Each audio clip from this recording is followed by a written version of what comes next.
ರಾಜ್ಯ ಸರ್ಕಾರಿ ನೌಕರರ ಬಹುದಿನಗಳ ಬೇಡಿಕೆಯೊಂದು ಸಿದ್ದರಾಮಯ್ಯ ಸರ್ಕಾರ ಈಡೇರಿಸುವ ಮೂಲಕ ಸರ್ಕಾರಿ ನೌಕರರಿಗೆ ಸಿಹಿ ಸುದ್ದಿ ನೀಡಿದೆ.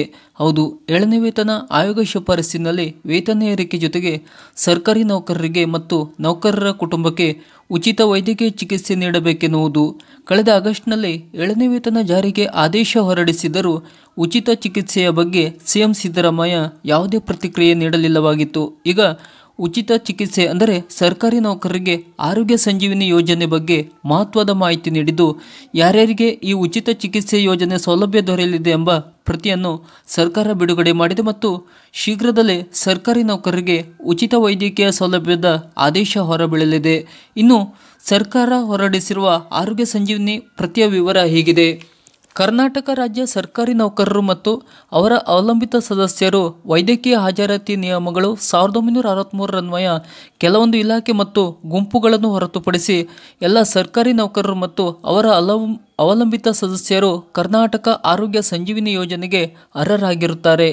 ಸರ್ಕಾರಿ ನೌಕರರ ಕುಟುಂಬದಲ್ಲಿ ಯಾರು ಆರೋಗ್ಯ ಸಂಜೀವಿನಿ ಯೋಜನೆಗೆ ಅರ್ಹರು ಎಂಬ ಕುರಿತು ಸಂಪೂರ್ಣ ಮಾಹಿತಿ ಇದೆ.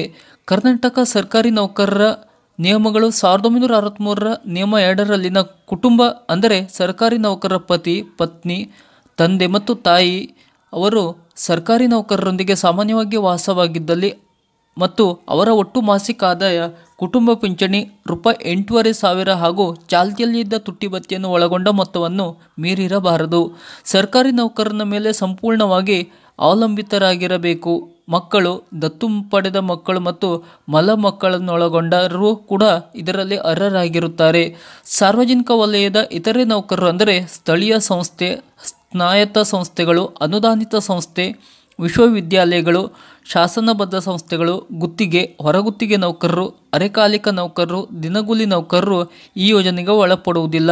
ಈಗಾಗಲೇ ಬೇರೆ ಆರೋಗ್ಯ ಯೋಜನೆಯಡಿ ಒಳಪಟ್ಟ ಸರ್ಕಾರಿ ನೌಕರರು, ಉದಾಹರಣೆಗೆ ಪೊಲೀಸ್ ಇಲಾಖೆಯಲ್ಲಿ ಆರೋಗ್ಯ ಭಾಗ್ಯ ಯೋಜನೆ ಇದೆ, ಅಂಥವರಿಗೆ ಈ ಪ್ರಯೋಜನ ಇರುವುದಿಲ್ಲ.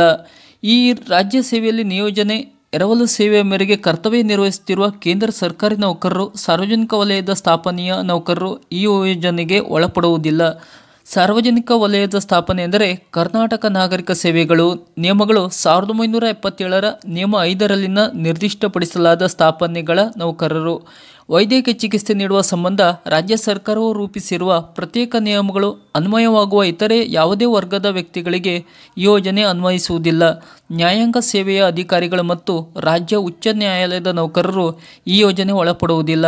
ಅಖಿಲ ಭಾರತ ಸೇವೆಗೆ ಸೇರಿದ ಅಧಿಕಾರಿಗಳು ಹಾಗೂ ರಾಜ್ಯ ವಿಧಾನಮಂಡಲದ ನೌಕರರಿಗೆ ಈ ಯೋಜನೆ ಅನ್ವಯಿಸುವುದಿಲ್ಲ. ಕರ್ನಾಟಕ ಸರ್ಕಾರಿ ನೌಕರರ ನಿಯಮಗಳು 1963ರ ನಿಯಮ 2ರಲ್ಲಿನ ಕುಟುಂಬ ಎಂದರೆ ಸರ್ಕಾರಿ ನೌಕರನ ಪತಿ ಅಥವಾ ಪತ್ನಿ, ತಂದೆ ಮತ್ತು ತಾಯಿ ಹಾಗೂ ಸಂಪೂರ್ಣವಾಗಿ ಅವಲಂಬಿತರಾಗಿರುವ ಮಕ್ಕಳು ಎಂದು ವ್ಯಾಖ್ಯಾನಿಸಲಾಗಿದೆ. ವೃತ್ತಿಪರ ಅವಧಿಯಲ್ಲಿರುವ ಸರ್ಕಾರಿ ನೌಕರರು ಕೆಎಎಸ್ಎಸ್ ಯೋಜನೆಗೆ ಅರ್ಹನಾಗಿರುತ್ತಾನೆ. ದಂಪತಿಗಳಿಬ್ಬರು ರಾಜ್ಯ ಸರ್ಕಾರಿ ಉದ್ಯೋಗಿಗಳಾಗಿದ್ದರೆ ಹೆಚ್ಚಿನ ಮೂಲ ವೇತನವನ್ನು ಪಡೆಯುವ ಉದ್ಯೋಗಿ ಮುಖ್ಯ ಕಾರ್ಡ್ ಹೋಲ್ಡರ್ ಆಗಿ ನೋಂದಾಯಿಸಿಕೊಳ್ಳುತ್ತಾರೆ. ಆದರೆ ಇಬ್ಬರು ಉದ್ಯೋಗಿಗಳು ತಮ್ಮ ಪೋಷಕರನ್ನು ಅವಲಂಬಿತರನ್ನಾಗಿ ಸೇರಿಸಲು ಬಯಸಿದರೆ ಇಬ್ಬರು ಪ್ರತ್ಯೇಕವಾಗಿ ಯೋಜನೆಗೆ ನೋಂದಾಯಿಸಿಕೊಳ್ಳತಕ್ಕದ್ದು. ಕೆಎಎಸ್ ಸೌಲಭ್ಯಗಳಿಗಾಗಿ ಕುಟುಂಬದ ಸದಸ್ಯರ ಅಡಿಯಲ್ಲಿ ಅವಲಂಬಿತ ಅತ್ತೆಯನ್ನು ಸೇರಿಸಬಹುದೇ ಎಂಬ ಪ್ರಶ್ನೆಗೆ ಒಬ್ಬ ಮಹಿಳಾ ಸರ್ಕಾರಿ ನೌಕರನು ತನ್ನ ತಂದೆ ತಾಯಿಯನ್ನು ಅಥವಾ ಅತ್ತೆ ಮಾವರನ್ನು ಸೇರಿಸಿಕೊಳ್ಳುವ ಆಯ್ಕೆಯನ್ನು ಹೊಂದಿದ್ದು, ಕೆಎಸ್ ಅಡಿಯಲ್ಲಿ ನಿಯಮದಂತೆ ಸರ್ಕಾರಿ ನೌಕರರೊಂದಿಗೆ ವಾಸವಾಗಿದ್ದು ಕನಿಷ್ಠ ಮಾಸಿಕ ಆದಾಯ ಕುಟುಂಬ ಪಿಂಚಣಿ ₹8,500 ಹಾಗೂ ಚಾಲ್ತಿಯಲ್ಲಿದ್ದ ತುಟ್ಟಿ ಭತ್ಯೆಯನ್ನು ಒಳಗೊಂಡ ಮೊತ್ತವನ್ನು ಮೀರಿರಬಾರದು.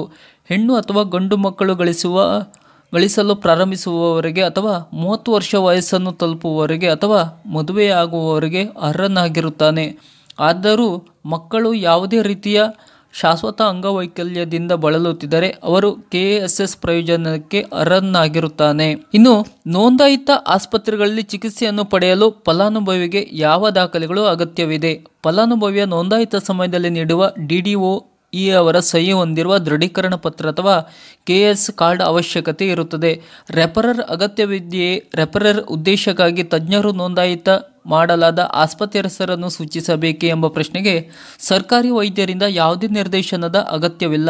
ಕೆಲವೊಂದು ಚಿಕಿತ್ಸೆಗೆ ಚಿಕಿತ್ಸೆಗಳಿಗೆ ನಿಗದಿಪಡಿಸಿದ ಅನುಮೋದನೆಯೊಂದಿಗೆ ಮಂಜೂರಾತಿ ಕ್ರಮ ಕೈಗೊಳ್ಳಲಾಗುವುದು.